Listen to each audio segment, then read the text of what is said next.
उसमें कुछ टाइम आपको किताबों में और स्किल में आपने को खर्च करना पड़ेगा अपना समय। जैसे आप पढ़ाई भी कर रहे हैं, उसके साथ मेरा आग्रह है कि आप स्किल भी अपना बढ़ाइए।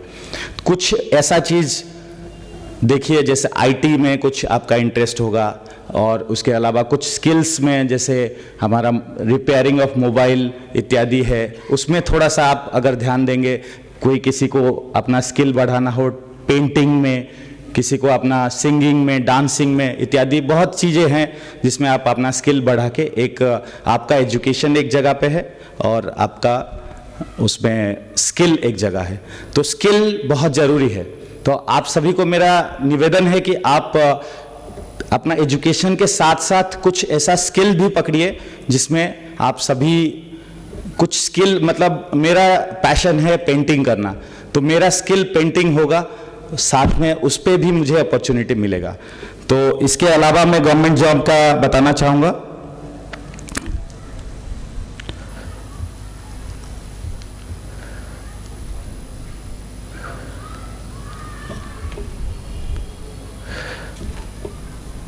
हमारे बीएसएफ, सीआईएसएफ, आईटीबीपी, सीआरपीएफ, ये जो चारों फोर्सेस है, इसमें आप अप्लाई कर सकते हैं आफ्टर 10+2। तो आप इसमें आज कांस्टेबल और आज पुलिस ऑफिसर, आज ग्राउंड ड्यूटी स्टाफ, इसमें आज सेलर, इंडियन नेवी में आज सेलर जा सकते हैं, और इसके बाद मर्चेंट नेवी में आज सेलर जा सकते हैं।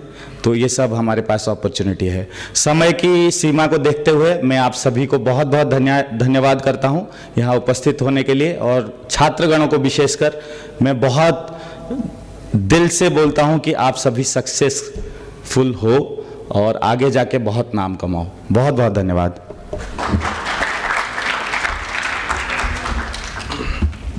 भाई साहब का बहुत बहुत धन्यवाद। इसी श्रृंखला में मैं सूर्यकांत जी भाई साहब को आमंत्रित करूंगा कि वे अपना विषय रखें। समय सीमा 15 मिनट है, क्योंकि समय की सीमा को हमें ध्यान रखना है। शुभ समय में अपना विषय रखें। धन्यवाद।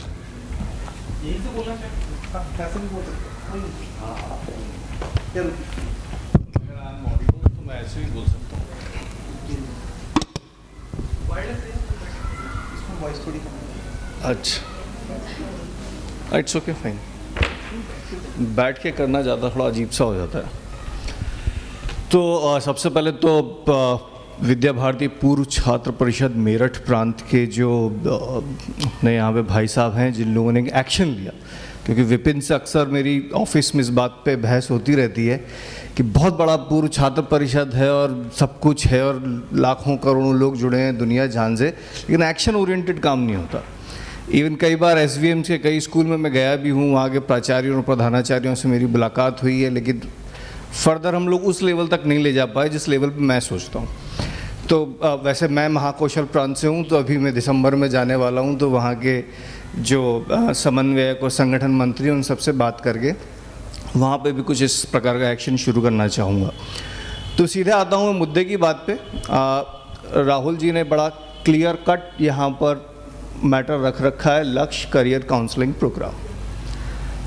लक्ष्य का मतलब ये है कि अगर मैं ऐसे बात करूँ, जैसे हम लोग कॉरपोरेट में बात करते हैं कि लक्ष्य को हम लोग बहुत अलग अलग हिस्सों में भी तोड़ते हैं, विज़न, मिशन, टारगेट, गोल। तो वो हर किसी की एक समय सीमा होती है।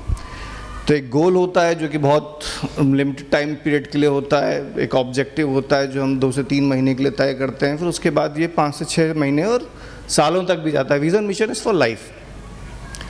लेकिन सवाल ये उठता है कि अभी जो भी बातचीत हुई, जैसे कि बताया गया कि भाई सरकारी में अगर आपको जाना है, गवर्नमेंट में कुछ करना है, तो उसके लिए ऑप्शंस हैं, दिस एंड दैट, ये सारी चीज़ें आप लोग के पास में हैं। लेकिन सवाल ये उठता है कि व्यक्ति उसको चुने कैसे और वो उसमें आगे बढ़े कैसे। जब मैं अपने 11th-12th में था, तो था 1998 समथिंग, 24-26 ईयर्स बैक मैं स्कूल्स में था। तो तब मेरे पास एक बड़ा मज़ेदार सा प्रश्न आया कि आप अपनी ज़िंदगी में क्या चाहते हो। तो एक साइकिल का उदाहरण दिया गया कि साइकिल में मैंने बोला कि करियर, तो उन्होंने क्या किया, साइकिल में पीछे कैरियर फिट कर दिया, लेकिन उसमें स्टैंड नहीं था। तो मैंने कहा यार, बिना स्टैंड के साइकिल बेकार है ना, बैठाल तो लोगे, पीछे बैठ भी लोगे, लेकिन होगा क्या, जब मैं गाड़ी को कहीं खड़ी नहीं कर सकता। तो उन्होंने कहा ठीक है हम स्टैंड लगा देते, उन्होंने स्टैंड लगा दिया लेकिन करियर हटा दिया। यार करियर तो स्टैंड तो लगा दिया है तुमने, लेकिन करियर ही नहीं है, तो फिर मैं बाकी सब चीज़ों को कैसे लेके चलूँगा। तो या तो करियर हो सकता है या स्टैंड हो सकता है।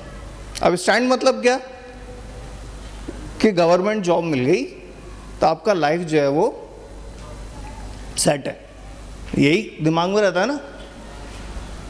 लेकिन कुछ लोग होते हैं जो महत्वाकांक्षी और बड़े बड़ी चीज़ें करना चाहते हैं, वो करियर की तरफ ज़्यादा ओरिएंटेड होते हैं। ऐसा नहीं है गवर्नमेंट के लोग करियर की तरफ ओरिएंटेड नहीं होते हैं, लेकिन मूल रूप से ये देखा जाता है कि रिसर्च, अनुसंधान या इन सब चीज़ों में जाते हैं वो करियर को लेके बहुत ज़्यादा फोकस रहता है। फिर बात आती है कि भाई चलिए बड़ा कॉम्पिटिटिव इन्वायरमेंट है, जैसे सर ने बताया भी कॉम्पिटिटिव इन्वायरमेंट है और काफ़ी कुछ है, लेकिन आप लोगों के साथ में समस्या क्या है ना, आप लोग अपने कंपटीशन को क्वांटिफाई नहीं करते। क्वांटिफाई करने का मतलब जैसे आज ये व्यवस्था हुई है जिसमें हम लोग आ जाके आप लोगों से बातचीत कर रहे हैं। हम लोगों ने अपना करियर शुरू किया था नियर अबाउट 2004, 2005 अराउंड 2000 के आसपास।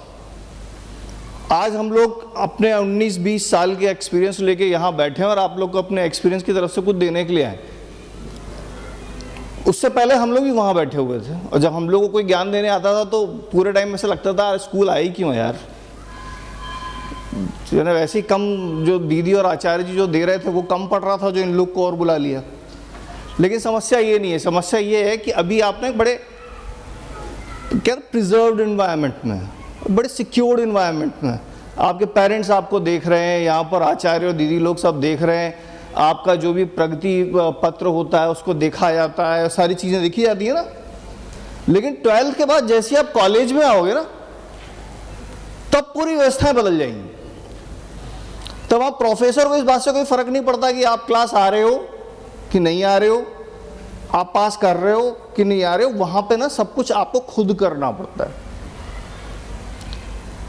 और वहां से फिर शुरुआत होती है जीवन के सही जो आपको अनुभव मिलना शुरू होते हैं ना कॉलेज के बाद। जैसे हम लोगों ने बीकॉम किया था, हमें पता ही नहीं था कि हमने बीकॉम किया क्यों असलियत में, क्योंकि मेरे घर में सब लोग कॉमर्स कर रहे थे। उन्होंने कहा कॉमर्स बड़ी अच्छी चीज़ है, कर लेना चाहिए। एक दो प्रोफेसर भी बन गए थे हमारे घर में, तो हमने कहा यार कॉमर्स ही कर लेते हैं, चलो नई चीज़ आई है मार्केट में, कॉमर्स कर लेते हैं। जब कॉमर्स कर लिया तो उसके बाद समझ में आया कि यार फिर उसके बाद अगर बहुत अच्छे लेवल पे जाना है तो CA कर लो, CWA कर लो। लेकिन उसमें फिर काउंटिंग करी तो पता चला कि 7 से 8 साल लगेंगे, उसके बाद जाके इस्टेब्लिश होगा। लेकिन मेरे पास इतना टाइम नहीं था, तो मैंने दूसरे रास्तों के ऊपर करना शुरू किया। लेकिन आपके पास में आज ये पूरा मंच है जो आपको ये बताने के लिए ऑलरेडी खड़ा है कि आप चूज कैसे कर सकते हैं। तो किसी भी चीज़ को, विकल्प को चुनने से पहले आपको पता होना चाहिए कि आप जिस भी स्तर पे जा रहे हो वहां पे बेसिक कैलकुलेशंस क्या है।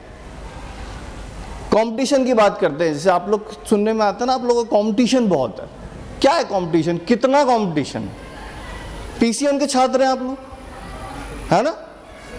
पूरे इंडिया में PCM में आज की डेट में कितने छात्रों ने रजिस्टर्ड किया होगा जो 12th में PCM में होंगे अभी, पता है आप लोगों को?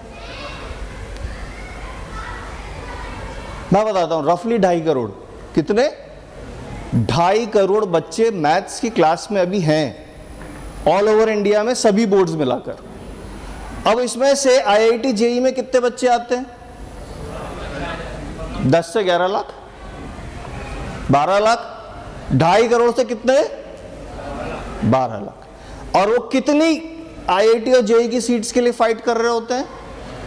सब मिला के 56,000 है, और उसमें से टॉप जो है वो शुरुआत की 5 से 6,000 है।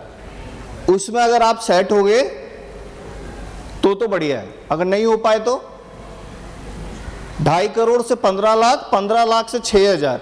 कंपटीशन का रेशियो देख रहे हैं? चलिए कोई कहता है कि हमको ये भी नहीं करना यार, हम तो बस सिंपल BSc BBA BCA करते BTech करके आगे बढ़ेंगे और देखा जाएगा, जीवन में जाएगा। हम तो क्या कहते हैं ना, वो संघर्ष करो, हम तुम्हारे साथ हैं, और बड़े जिजीविषा है हम तो बिल्कुल एकदम भारत माता के सपूत हैं और लड़ जाएंगे, भिड़ जाएंगे। ये सब प्लान्ड अप्रोच से होता है। सेना ऐसे जाके खड़ी नहीं हो जाती युद्ध में कि जाके खड़ी हो गई और तुरंत युद्ध छिड़ गया और सबने उठा के एक दूसरे पे फायर शुरू कर दिया। प्लानिंग होती है। तो अगर मैं आप लोगों को ग्रेजुएशन के बाद की दुनिया दिखाता हूं, ग्रेजुएशन के बाद में हर साल जॉब मार्केट में 12.5 करोड़ स्कॉलर्स, कितने 12 करोड़ स्कॉलर्स जॉब मार्केट में आते हैं जॉब लेने के लिए, और सब कुछ जोड़ जाड़ के फ्रेश जो जॉब अपॉर्चुनिटी होती हैं, इसमें लैटरल और रेफरल हायरिंग को मैं ऐड नहीं कर रहा हूं, क्योंकि मैं कॉर्पोरेट की तरफ से हूं तो मैं आपको पूरा पर्सपेक्टिव दिखा सकता हूं। सारी जॉब को जोड़ जाड़ के 5.5 से 7 करोड़ जॉब, प्लस माइनस 1 और 2 करोड़, इतनी जॉब मार्केट में जॉब रहती हैं। 12.5 करोड़ से प्लस माइनस 1 और 2 करोड़, 7 करोड़ के आसपास। तो फिर वहां पे भी अब आपको इन 7 करोड़ की लाइन में खड़े हैं या आप उन बाकी 5.5 करोड़ की लाइन में खड़े हैं, ये तय होता है आपकी स्किल बेस से। अब स्किल क्या होती है, बहुत सरल शब्दों में समझाता हूं। अभी आप फोन कौन सा है, सैमसंग का चल रहा है S24, सबसे टॉप मॉडल वही चल रहा है, ठीक है।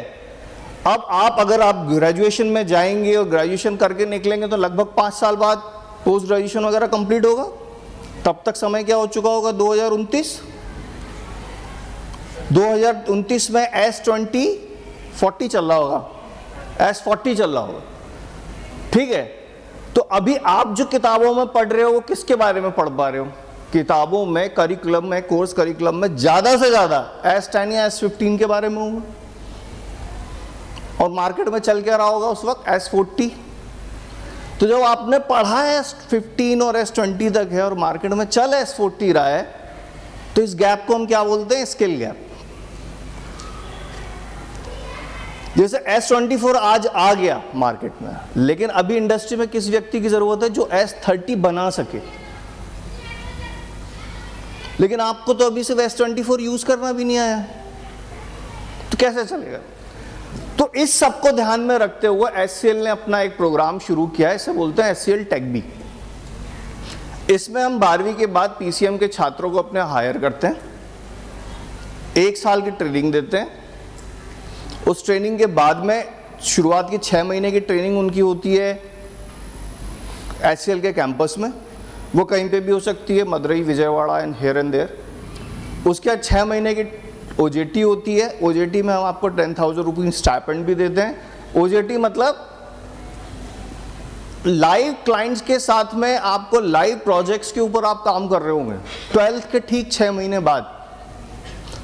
IT इंडस्ट्री एक ऐसी इंडस्ट्री है जिसमें कि आप में काम करने का एप्टीट्यूड होना चाहिए। डिग्री विग्री हम दिला देंगे आपको, उसकी परेशान मत होइए। अगर आप में काम करने का, लर्न करने का एटीट्यूड है तो आप इसमें जा सकते हैं। फिर पूरे 1 साल की ट्रेनिंग के पश्चात आप HCL के अंदर फुल टाइम एम्प्लॉय बन जाते हैं, यानी आपकी जॉब सिक्योर्ड। और अभी मैंने ग्रेजुएशन की बात शुरू नहीं करी है। 12वीं के बाद सिर्फ 1 साल की ट्रेनिंग के बाद में आप सीधे बनेंगे HCL के फुल टाइम एम्प्लॉय। 18,000 रुपये महीने से आपकी सैलरी शुरू हो जाएगी, मिनिमम बता रहा हूँ। उसके बाद हर साल आपकी सैलरी ग्रोथ होगी, प्रमोशंस होंगे, और एक नॉर्मल कैंडिडेट जब अपना ग्रेजुएशन करके निकल रहा होगा, आपकी सैलरी नॉर्मल बीटेक कैंडिडेट से कई गुना ज़्यादा होगा।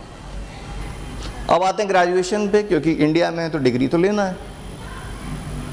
तो डिग्री भी चलो हमने कहा आपको HCL की तरफ से डिग्री भी दिलवाते हैं, IIT गुवाहाटी से, IIT कोट्टयम से और बिट्स पिलानी से। वो डिग्री भी हम ही दिलवाएंगे। किसी को AI और डेटा साइंस में जाना है, IIT गुवाहाटी से करवा देंगे। किसी को बिल्कुल एमटेक और टैक डिग्री के ही एकदम मोह है तो चलिए IIT कोट्टयम से करा देंगे। और उसे पूरा ओवरऑल कंप्यूटर के बारे में जानकारी चाहिए तो उसे बिट्स पिलानी से करवा देंगे।